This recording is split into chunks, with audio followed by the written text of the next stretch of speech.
2019 సార్వత్రిక ఎన్నికల తరువాత లౌకిక కూటమి అధికారంలోకి వస్తుందని అన్నారు ప్రజాశాంతి పార్టీ అధ్యక్షుడు కేఏ పాల్.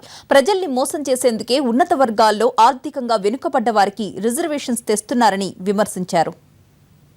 ఓట్ బ్యాంక్ కొరకు ఇప్పుడు మళ్ళా ఎకనామికలీ బ్యాక్వర్డ్ ఓబీసీలకి 10% కేటాయింపు అండు అంటే 4.5 సంవత్సరాలు నా మిత్రులైన మోదీ గారికి ఈ విషయం గుర్తుకు రాలేదా, లేదా 4 నెలల ముందు సడన్గా ఏమైనా స్వప్నం దర్శనం వచ్చిందా? ఎకనామికల్గా బ్యాక్వర్డ్గా ఉన్న వారు అందరికీ సాయం చేయడం అన్నది మంచిది, లేదు ఇప్పుడు ఉన్నోళ్ళు తీసేసి కొత్త వారిని పెడతారా? ఇది కేవలం రాజకీయ లబ్ధి కొరకే. యూపీలో రామ్ మందిర్ అంటారు, ఇక్కడేమో ఇంకేదో అంటారు. ఏది ఏమైనా మరలా మోదీ గారు ప్రైమ్ మినిస్టర్ అవుతారన్నది పగటి కళ. ఏపీలో పార్టీలన్నీ అవినీతి అక్రమాలకు కేరాఫ్గా మారిపోయాయని పాల్ విరుచుకుపడ్డారు. అక్రమాలకు పాల్పడ్డ పార్టీలను వచ్చే ఎన్నికల్లో ఓడించాలని కోరారు. వస్తే 100 నోటు పాతికి, బీజేపీకి వస్తే 100 నోటు పాతికి వస్తాయి. వచ్చే గవర్నమెంట్ మేలో 2019లో సేఫ్ సెక్యులర్ ఇండియా గవర్నమెంటే వస్తుంది, సెక్యులర్ ఫ్రంటే వస్తుంది. ఎవరు ప్రైమ్ మినిస్టరా అన్నది మే తర్వాత నిర్ణయం అవుతుంది. దేశాన్ని రక్షించాలి, అది ఫస్ట్ పాయింట్. మరలా బీజేపీ అధికారంకి వస్తే, బీజేపీ పొత్తుల పార్టీలు ఉన్న టీడీపీ లాంటి అధికారంకి వస్తే భారతదేశం రవాండా బురుండి లాగా అవుద్దని. రవాండా బురుండి మీకు తెలుసు కదా, 9 లక్షల మంది కొద్ది రోజుల్లో టూటు హుట్సీ వార్లో చంపబడ్డం, ఆ దేశాలకు నేను ప్రెసిడెన్షియల్ అడ్వైజర్గా ఉండడం, ఆ పార్లమెంట్లో స్పీచ్ ఇవ్వడం, ఇక్కడ ఫార్మర్ డీజీపీ కర్ణాటక సాంగ్లియాన గారు, అడిషనల్ డీజీపీ రిటైర్డ్ ఆల్ఫ్రెడ్ గారు, ఆ ఎంపీలు వీళ్ళందరూ నాతో తిరగడం మీరు అంతా చూశారు. నా ఫ్లైట్లో తిరగడం చాలా ఘోరమైన దుస్థితి అక్కడ. అదే జరిగితే ఇక్కడ అంటే 250 కోట్ల ముస్లింల సంగతి ఏంటి, 13 కోట్ల క్రైస్తవుల సంగతి ఏమిటి, 99% మంచి నీతి నిజాయితీ కలిగిన హిందువుల సంగతి ఏంటి? ప్రజల సత్తా, ఆత్మగౌరవం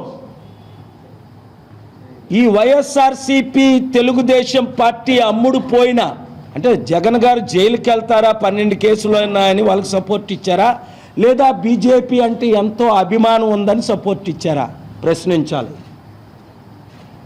చంద్రబాబు నాయుడు గారు అయితే 99 నుంచి వాజ్పేయి గారు గవర్నమెంట్ ఉన్న దగ్గర నుంచి అప్పుడు 5 సంవత్సరాలు, ఇప్పుడు 5 సంవత్సరాలు బీజేపీతో పొత్తులు, ఇప్పుడు అధికారంలోకి వస్తే మరలా పొత్తులు ఖాయం. అంటే ఇంకా ప్రజలు మూర్ఖులా? నా తెలుగు ప్రజలు మూర్ఖులా? మీటింగ్ అయితే నేటో సెక్రటరీ జనరల్ ప్రపంచంలో ఉన్న 27 రిచ్ కంట్రీస్ నాయకులు, నా ఫ్రెండ్ స్టోల్టెన్బర్గ్ గారు ఆగస్టు 2, 2018 నన్ను నార్వేలో అడిగారు, ఏంటండి మీ దేశం పరిస్థితి ఏంటది? సెక్యులరిజం పోయి కమ్యూనలిజం వచ్చింది. నేను మోదీ గారు ఏమీ చేయలేకపోయారన్నది వదిలేయండి, సబ్కా సాత్ సబ్కా వికాస్ అన్నారు. ఎవరికి కిస్కా సాత్ నై కిస్కా వికాస్ నై, అదానీ కా సాత్ అంబానీ కా సాత్ ఓ సబ్ చోడ్దో. 15 లక్షల నల్లధనం తీసుకొచ్చి అందరికి 15 లక్షలు పాకెట్లు వేస్తాను, అది ఎవరికి 15 రూపాయలు ఇవ్వలేదు, అది వదిలేయండి.